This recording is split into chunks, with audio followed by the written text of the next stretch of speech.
نحمده ونصلي ونسلم على رسوله الكريم أما بعد فأعوذ بالله من الشيطان الرجيم بسم الله الرحمن الرحيم اقرأ باسم ربك الذي خلق خلق الإنسان من علق اقرأ وربك الأكرم الذي علم بالقلم علم الإنسان ما لم يعلم قال رسول الله صلى الله عليه وسلم طلب العلم فريضة على كل مسلم صدق الله العظيم وصدق رسوله النبي الكريم.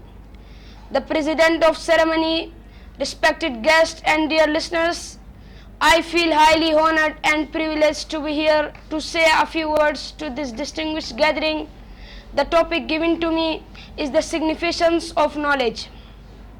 Dear listeners, the history of the world has been witness to great personalities, events and ideas. These things have shaped our world. In other words, the world is the battlefield of idea. No other idea has touched the hearts and minds of people as Islam has. Islam has the highest value and worth in the world due to its great intrinsic qualities.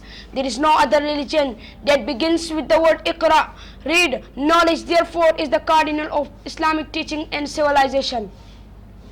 According to one hadith, قال رسول الله صلى الله عليه وسلم طلب العلم فريضة على كل مسلم. It is obligatory for every Muslim to acquire knowledge.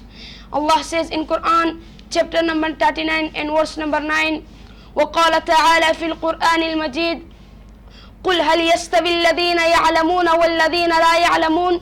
Say, can those who know and those who do not know become equal? Allah says another place in Quran chapter number 96 and verse number 1 to 5. وقال تعالى في مقام آخر اقرأ باسم ربك الذي خلق خلق الإنسان من علق اقرأ وربك الأكرم الذي علم بالقلم علم الإنسان ما لم يعلم. Read with the name of your Lord who created everything. He created man and gave from a clot of blood. Read, and your Lord is the most gracious, who imparted the knowledge by means of the pen. He taught man what he did not know. These holy verses from Quran Sharif reflect the inherent importance attached to knowledge in Islam. The Holy Quran itself is an essence of Islam, of Holy Quran. وَمَا عَلَيْنَا إِلَّا الْبَلَاغُ.